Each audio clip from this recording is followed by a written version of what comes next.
The integration of Clemson University came with no violence, riots, or disturbances. Rather, there was only silence. Why was this the case at a school located right in the middle of such extreme racism? Was it Clemson's authorities that were responsible for the peace that day? Or was it the so-called Clemson Man Standard that the school newspaper at the time referenced? However, the real reason for the peace that occurred on January 28, 1963, happened a year before, at the campus of Ole Miss University. On September 30, 1962, James Meredith, the first African American student to attend Ole Miss, arrived to his dorm room on campus. His arrival brought immediate disturbance as thousands of students flooded the campus to voice their opinion on his acceptance. The crowd soon grew much bigger and was joined by nearby supporters of the school. As time went on, the rioters soon became violent and began assaulting people and damaging property on campus. President Kennedy was pressed to send reinforcements to put an end to the violence. At the end of the riots, 2 men had lost their lives and dozens others were injured. With the horrifying riots on the minds of the American people, Harvey Gantt's expected arrival at Clemson College was looming. Many in the South expected the admission of Harvey Gantt to bring the worst riots yet due to the deep Southern pride of South Carolina. But to the surprise of many, the opposite was true. Harvey Gantt arrived at Clemson early in the morning to silence and peace. The success that Clemson had with the integration of Harvey Gantt would not have been possible without the violence that occurred at Ole Miss. In response to the riots, Clemson President Robert E. Edwards declared that Clemson would not respond the same way as Ole Miss did, and he even sent his relations direct down to Mississippi to learn from their mistakes. Covering from a second night of violent clashes between protesters. This is one of our darkest days as a city, and I know that we're much better than this. The officers are dealing with some cars that have been lit on fire in the intersection. Bottles are being thrown at them. One person is said to be on life support after he was shot. People do remain in a collective state of demonstrative anger. Another night of unrest in Charlotte. What started out as a peaceful march in the city's uptown area quickly turned violent. There were also reports of looting, and 2 employees at the nearby Hyatt House Hotel were assaulted by protesters. One person was shot and is in critical condition.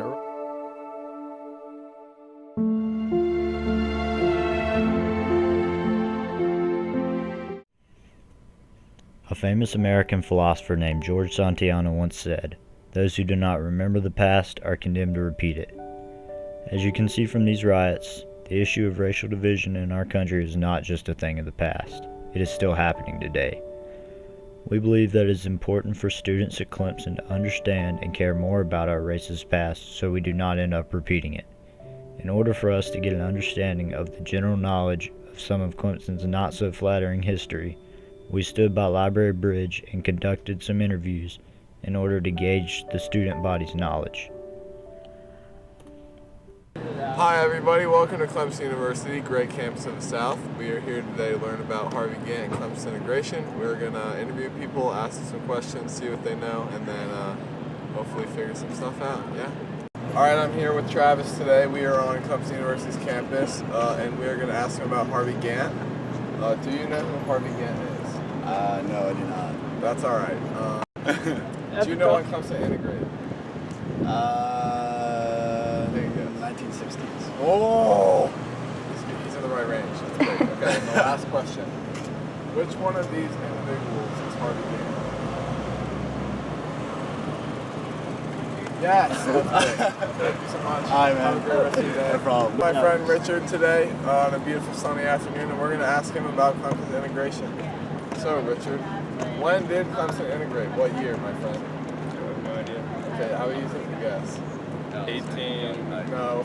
No. No. Okay. Do you know who Harvey Gantt is? First black student? Yes! That's good. Okay. And which one of these individuals is Harvey Gantt? Yes! 2 for 3. Hi, I'm here with Jennings. We're going to ask some questions about Clemson's integration. What year did Clemson integrate?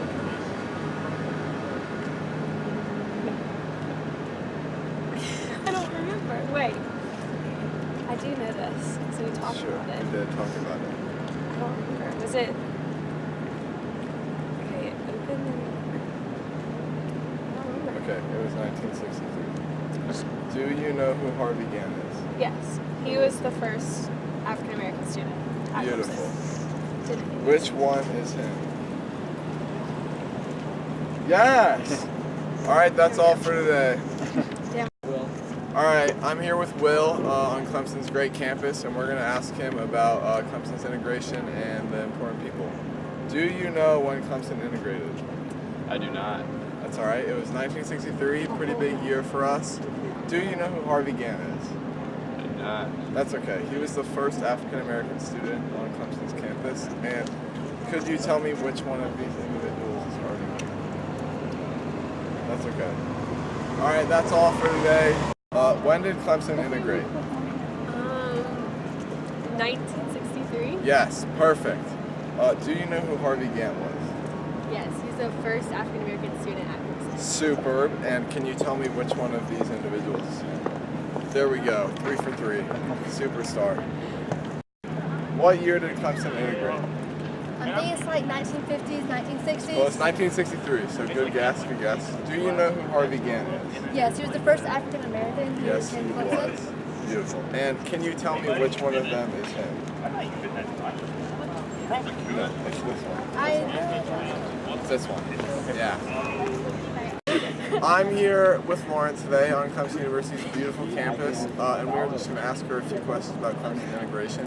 What year did Clemson integrate? I don't know. It's okay. That's all right. Do you know who Harvey Gantt is? Nope. That's okay. Perfect. He was the first African American student to attend Clemson. And do you know, probably not, what he looks like? No. That's okay. No worries.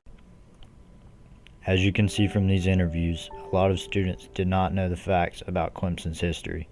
It was alarming to us because not only did the students not know, they didn't seem to care.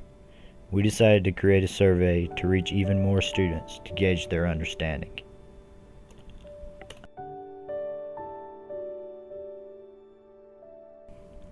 We were able to survey over 50 more people, which further supported our initial thoughts of how little Clemson students know about the topic of racial integration. The survey was also used to ask more in-depth questions about integration while removing the pressure of a face-to-face interview. When we asked if students knew enough about Clemson's history concerning the integration of Harvey Gantt, 89.5% responded with no. This survey shows not only that Clemson students have a lack of knowledge about the topic of race, but that they also are aware of the issue and don't care enough to do something to fix it. In conclusion, we determined that the student body at Clemson is relatively uninformed about our integration. It's important for us to change this. We could go about informing the student body by adding curriculum based on our history into our CU1000 course. This course is required by all students. We could also organize events to raise awareness. This would allow students to have a better understanding of our history so that we are not bound to repeat it. We hope that this video will bring attention to the topic that is still prevalent and that it will push students to take action concerning racial issues on campus.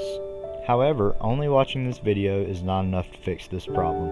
It is up to every member of the Clemson family to take responsibility to make change happen. Students can learn more about Clemson's integration and how to better handle the issue of race in the future by visiting the Office of Inclusion and Equity in Brackett Hall.